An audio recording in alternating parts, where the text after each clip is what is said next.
Bearcats fans, what is going on? This is Neil Meyer with the Front Office News here with J.T. Smith. And we are recapping the Bearcats' 65-49 victory over Merrimack tonight here at Fifth Third Arena, where the Bearcats improved to 9-2 on the season. It wasn't a pretty one, but that is the style of play that Merrimack plays. It's a very unique defense. It is a 1-3-1 defense that causes a lot of trouble, and we saw that here tonight. But overall, there was a lot of great things to see from the performance tonight. Even though the stats might say differently and the score might say differently, there was a lot of things to take into the positivity account here tonight at Fifth Third Arena. Obviously, the Bearcats were without Aziz Bandago and CJ Frederick, who both missed tonight's game due to injury. Wes Miller said it is a back injury for Aziz Bandago, that there is no structural damage, but it is a muscle injury that would be considered a day-to-day thing.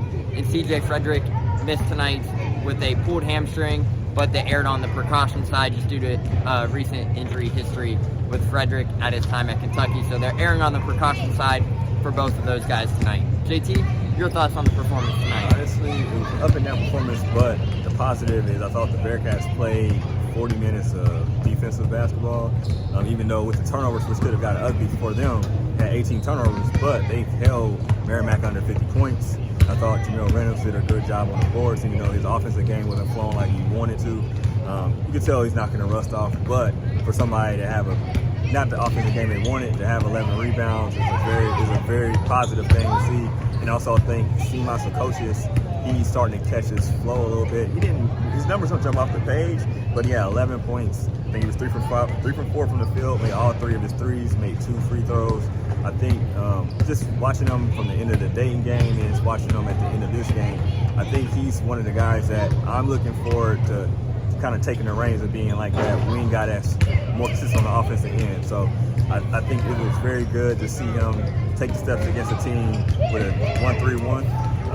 I think a lot of teams will probably try to not press, but try to actually play zone against the Bearcats. And I think CMOS will be a key for people that play man and for teams that play zone and try to make it ugly for them. But I think it was a very positive night for CMOS and the Bearcats on that end. So, Neil, what did you see?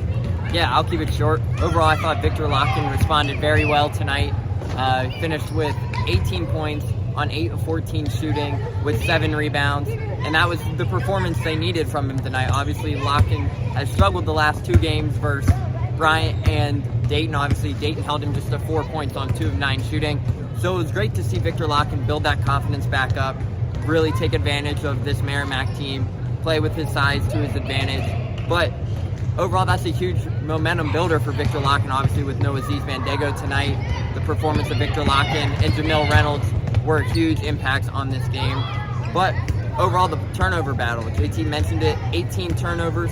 Merrimack finished the game with 19 turnovers, but the positive takeaway from that is the Bearcats converted and outscored the Warriors 28-4 on points off turnovers here tonight.